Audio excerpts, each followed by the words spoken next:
programang ito ay rated SPG. Striktong patnubay at gabay ng magulang ang kailangan. Maaaring may masiselang tema, lengguwahe, karahasan, sexual, horror o droga na hindi angkop sa mga bata. Ikaw ang aking dala sa gabing madilim. Ikaw ang Tanggapin kaya ni Justin ang alok na trabaho ni Giselle? At pabalik na rin kaya si Annalyn ng Apex? Magandang araw at eto na nga tayo sa ating pinakaabangang tagpo sa abot kamay na pangarap. Welcome to my channel. Please don't forget to like, comment, and click the bell button para lagi kayong updated sa aking mga videos. Samantala, paglabas ni Robert ay siya namang pagdating ni Carlos at nasa lubong niya ito. Tinawag ni Carlos si RJ at tinanong kung saan siya pupunta. Sabi ni RJ na kukunin niya lang ang regalo sa kotse kasi magi-start na yung gift giving ng mga bata at pagkatapos ay aalis na rin ako. Sabi ni Carlos na hindi naman kita pinapaalis at naitanong niya kay RJ na kung nakita niya si Lynette. Sabi ni RJ nasa loob siya pero huwag kang mag-alala, isang beses lang kami nag-usap at tungkol kay Papayon. Inunahan na ni RJ ang sabihin kay Carlos para hindi na naman mag-i-issue ang pagkausap niya kay Lynette. Ipinagtaka naman ito ni Carlos kung bakit sinasabi ito sa kanya ni RJ. Kaya sabi ni Carlos kay RJ na, sandali, hindi naman kita pinag-iisipan ng masama. Sabi naman ni RJ na, ayaw ko lang kasi ng gulo at ayaw ko maapektuhan si Lynette. Kaya since nandito ka na, mauuna na rin ako. Pinigilan naman siya ni Carlos at sinabi na sayang naman kung aalis ka. Nandito ang anak mo pati ang kapatid mo at sigurado ako na matutuwa si Sir Pepe na kapag nandito ka at nakikisaya ka. Basta huwag kang aalis at nagpaalam na ito na mauuna siya sa loob. Tumango naman si RJ na nakangiti, naiwan si RJ na napaisip at mukhang ibang Carlos ang kausap niya ngayon. Samantala, sa loob nagsimula na ang gift giving nila sa mga bata at masaya silang lahat na ipinagdiwang ang Pasko na magkakasama. Tuwan-tuwa si Annalyn at Justin dahil tupad nila ang ginagawa ng lolo nila tuwing Pasko kahit hindi nila ito kasama. Masaya din si Giselle dahil kahit hindi niya nagkaayos sila ng anak niya na si Justin ay hindi siya nito pinaalis. Ganon din si Carlos at RJ at masaya din si Lynette. Naging matagumpay ang ginawa nilang gift giving para sa mga bata at masaya silang lahat. Pagkatapos ng party ay nagpaalam na ang mga kaibigan ni Annalyn sa kanya at masayang-masaya ang mga ito. Nagpasalamat naman si Annalyn sa tulong ng mga kaibigan niya.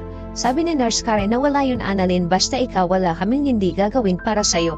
Biniro naman ni Nurse Ivan si Annalyn na bumalik na din siya sa Apex para magkakasama na ulit sila.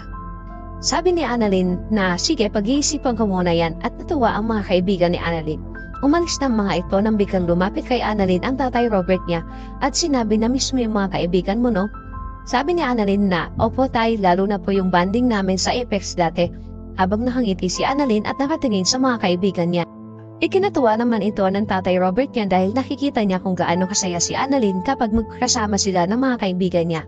Kaya naitanong sa kanya kay Annalyn kung gusto niyang bumalik ng Apex na ikinagulat naman ni Annalyn nang tanongin siya ng tatay Robert niya.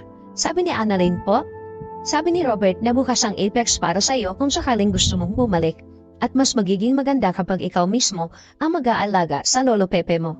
Napaisip naman si Annalyn kung sana madali lang bumalik ng Apex. Gustong-gusto sana ni Annalyn pero may isang problema lang siya at alam niya na kapag bumalik siya sa Apex ay hindi ito gugustuhin ni Zoe at Moira. Alam niya sa sarili niya na ikakagalit ito ni Zoe dahil kahit kailan ay hindi sila nagkakasundo at sigurado na magiging malaking gulo na naman ito. Sabi ni Annalyn sa tatay Robert niya na okay po tay, pag-iisipan ko po muna at gusto ko munang tanungin si nanay kung papayag siya. Sabi ni Robert na, okay anak, basta kapag napag-isipan mo na sabihin mo agad sa akin. Ngumiti lang si Annalyn at napayakap ito sa tatay Robert niya dahil masayang-masaya siya na magkakasama sila ngayong Pasko. Samantala natapos na ang party ay hindi pa din nakakausap man lang ni Giselle ang anak niya na si Justin. Nakatanaw lang si Giselle habang tinitingnan niya ito sa malayo dahil paalis na din ang mga ito. Gustong-gusto niya itong lapitan pero hindi pwede dahil sa sinabi sa kanya ni Justin na huwag niya itong lalapitan. Napaiyak na lang si Giselle sa isang sulok at umaasa na mapapatawad pa siya ng anak niya. Kinabukasan sa East Ridge Hospital ay hinahanap ni Doc Enrique si Carlos dahil may magandang balita siya. Nakita niya ito sa hallway at nilapitan niya si Carlos at masayang sinabi ni Doc Enriquez na dumating na ang memo ng mga napili para mag-seminar na ipapadala sa Japan. At ang mga neurosurgeon na na-recommend nila ay si Doc Lindol Haber at si Dr. Santos. Nakangiting sinasabi ito ni Doc Enriquez kay Carlos habang si Carlos naman ay hindi naging maganda ang mood ng sinabi ni Doc Enriquez dahil nalaman niya na isa si Annalyn sa mga napili. Sabi ni Doc Carlos na okay ako kay Doc Javier pero kay Doc Santos kailangan ko muna siyang kausapin kaya hindi ko muna pipirmahan yan. At agad naman nagpaalam si Carlos na ipinagtaka naman ito ni Doc Enriquez ang sinabi ni Carlos.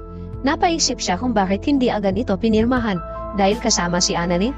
Alam niya na isa si Annalyn sa magaling na batang doktor ng East Ridge. Bakit siya nagdadalawang isip na ipadala si Annalyn? Kaya naging palaisipan ito kay Doc Enriquez. Samantala, bago bumalik ng Amerika ang mag-amang Eric at Justin ay pinuntahan muna nila si Don Pepe sa Apex para magpaalam dito na babalik na sila ng Amerika. Sinabihan ni Justin ang lolo Pepe niya na magpagaling na siya at sana sa muli nilang pagkikita ay gising na ito. At pagkatapos nilang bisitahin si Don Pepe ay agad silang umalis. Habang nag-aantay sila ng elevator ay bigla naman dumating si Giselle at nakasabay nila ito. Pinati ni Giselle si Justin at nagtanong siya kung aalis na ba kayo? Tuloy na ba ang balik ninyo sa Amerika? Ayaw niyo muna bang dumito muna? Sabi ni Eric na wala kaming gagawin dito Giselle dahil nasa Amerika ang trabaho namin. Alam mo naman na umuwi lang kami dito dahil sa papa mo dahil gusto ni Justin na makita ito. Nagmakaawa si Giselle kay Justin na wag na muna silang umalis. Pero matigas talaga ang puso ni Justin para kay Giselle. Sabi nito na kailangan nilang bumalik dahil may job interview pa siya sa US at kailangan niya itong puntahan. Ikinagulat naman ito ni Giselle at nagkaroon siya ng pagkakataon na alukin si Justin ng trabaho sa Apex. Sabi ni Giselle, bakit hindi ka magtrabaho sa Apex para hindi ka naaalis?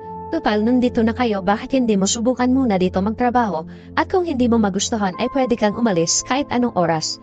At matutuwa ang lolo mo kapag nagising siya at nalaman niya na nandito ka nagtatrabaho. Hindi makaimik si Justin at napatingin ito kay Eric habang si Giselle naman ay nag-aantay ng sagot ni Justin at nagmamakaawa ito na please say yes. Tumingin lang ito kay Giselle nang bigla naman bumukas ang elevator at sabay tinalikuran niya si Giselle kasunod si Eric. Naiwan si Giselle na umiiyak dahil kahit anong gawin niya ay tinatanggihan siya ni Justin. Sa loob ng elevator tahimik si Justin at napansin ito ni Eric. Sabi ni Eric na mukhang malalim ang iniisip mo. Bakit? Gusto mo bang tanggapin ang alok ni Giselle sa'yo? Gusto mo bang magtrabaho sa Apex? Sabi ni Justin kay Eric na total nandito naman tayo. Gusto ko lang subukan magtrabaho sa Apex. Hindi na muna ako babalik ng Amerika at gusto kong makilala ang pamilya Tanyag. Ikinagulat ito ni Eric at nasabi niya na sigurado ka. Gusto kong bigyan siya ng chance at kung hindi kami magkakasundo ay babalik ako ng Amerika. Walang nagawa si Eric sa naging desisyon ni Justin kaya agad niyang binalikan si Giselle at umiiyak ito nang makita niya. Sabi ni Justin na tinatanggap ko ang alok na trabaho sa Apex. Ikinatuwa ito ni Giselle ang sinabi ni Justin. Si Justin na ba magiging CEO ng Apex? Bakit ayaw ni Carlos mapasama si Annalyn mag-seminar sa Japan? Muli na bang babalik si Annalyn sa Apex? Yan ang ating pakaabangan dito lang sa Abot Kamay na Pangarap. Huwag bibitaw at huwag kalimutan mag-subscribe. Maraming salamat po and God bless.